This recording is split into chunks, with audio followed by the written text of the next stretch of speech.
Thoughts on LSU right now after they just lost? They're up 17-7 midway through third quarter against A&M, and then Marcel Reed comes in and they have no earthly idea how to stop him. I mean, I bring up the time and point because as late as midway through the third quarter, I'm watching that game thinking LSU is one more play away from breaking this thing open.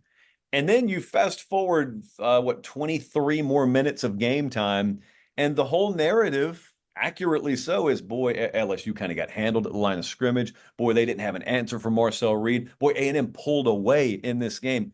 I did not expect myself to be saying that. So LSU went up to Arkansas a couple of weeks ago, did something that candidly I didn't think they were going to do. They outrushed Arkansas. Did not think that was going to happen. But since it happened, I thought to myself, if they have found that, if they've sort of leaned into that literally and figuratively just enough to where Nussmeier doesn't have to drop back and throw it 50 times a game, then maybe I've got a more balanced approach here. Maybe this team's playing just good enough. They get just enough pressure defensively where in a complementary fashion, that's the big wild card team. And there's a part of me that still wants to believe LSU is one of the biggest wild card teams in this whole, outside of the top 8 or so playoff picture. But I've heard you talk about LSU, your thoughts about what they are versus what they could be / should be. And Brian Kelly's there again in the post game, talking about what they need to be and what they could be and what they should be. And where are you on LSU right now? The nice to have with LSU is you have guys that can take over a game. Braden Swinson can take over a game. Whit Weeks can take over a game. Kyron Lacey can take over a game. You have those type players. The need to have is what Brian Kelly asked for after the game, more balance.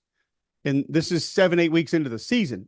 The balance should have been there. It's November. Do I believe deep down in my gut that LSU could push people around offensively if they wanted to, if they were given the opportunity to? Yes, I do. I believe that could happen. With that offensive line, even with the running back issues they had early in the season, it feels like you've kind of figured some of those out. Throw in a tight end that's not afraid to get in there and mix it up a little bit. They could be that team. They are not given the opportunity to be that team. Even the Arkansas game, that was 37 rush attempts for 158 yards. Yeah. It wasn't 358. So it's 237 is the most they put on the ground this year, and that was against South Alabama. But the scary part is when you go down the attempts, 26, 21, 28, 24, 23 against Texas A&M, you're not going to control games that way when you have the opportunity to. Like, here's a part of it that people don't understand. So you say, oh, you need more balance to run the clock or control the tempo of the game or time of possession or third down efficiencies or give you better third down looks. That's all great.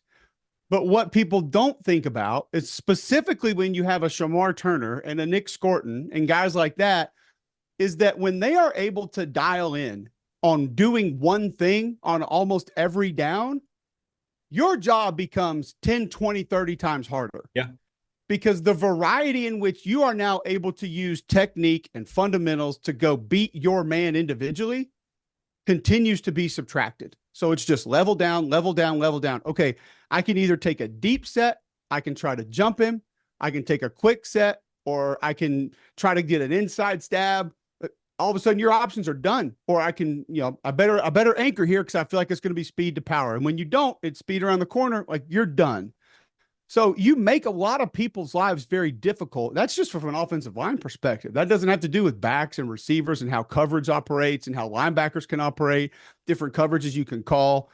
I just think you make everybody's job harder, no matter how good the other people are at what they do. And the one thing that you didn't mention with LSU is that the quarterback is going to throw the ball to the team with the other color jersey on. Now, you're either going to be Arkansas and you're going to drop 3 of those, or you're going to be Texas A&M and you're going to catch 3 of those.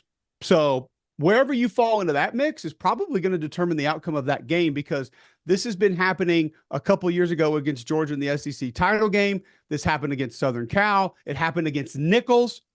He's going to throw the ball to the other team. Now, how many times and do they catch it? Those are still up for debate. But this is not a once in a blue moon situation now. This is genetic. It's in his DNA. This isn't Jurassic Park. We don't rewire those chromosomes. The turnover genome is there. And you have to find a way to best mitigate that moving forward, or you're going to continue to have similar issues. All right, so walk me through this. Let's say And you're by the way, handing the ball off is probably the number one way to lower the chances of that taking place. very few. In fact, I had Stats and Info run this, zero interceptions on handoffs so far this year in all of Not college. a single one. Not a single one. Yeah.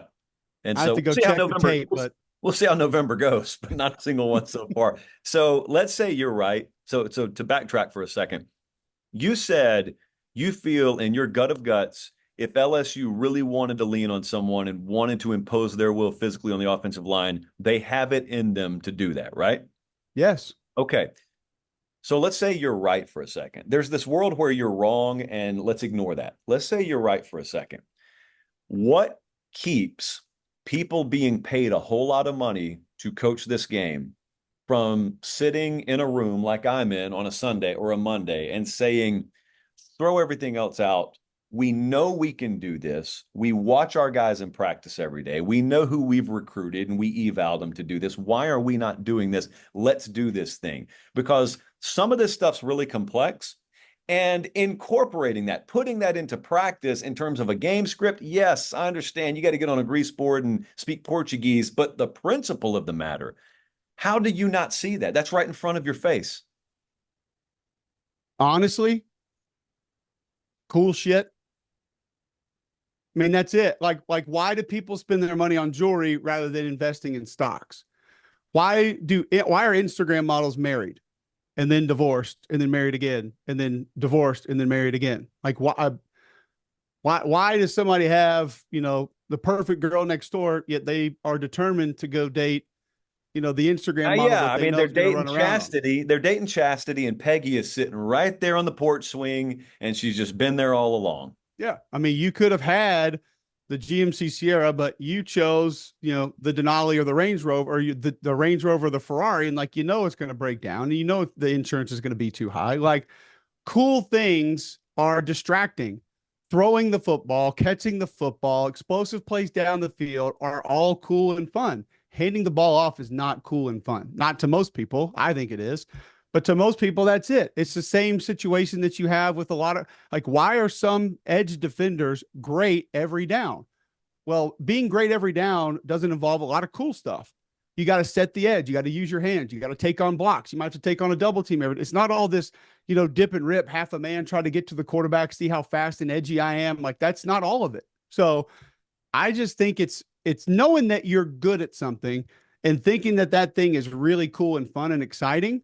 And yes, it's great for recruiting. And yes, the kids love it. And yes, it can get you points. But they've proven it can get you beat. They've proven it. So it's just, I think sometimes it's, keep in mind too, first time play caller, former quarterback, like some of those things are just ingrained in your brain. That's like, this is what we have to do.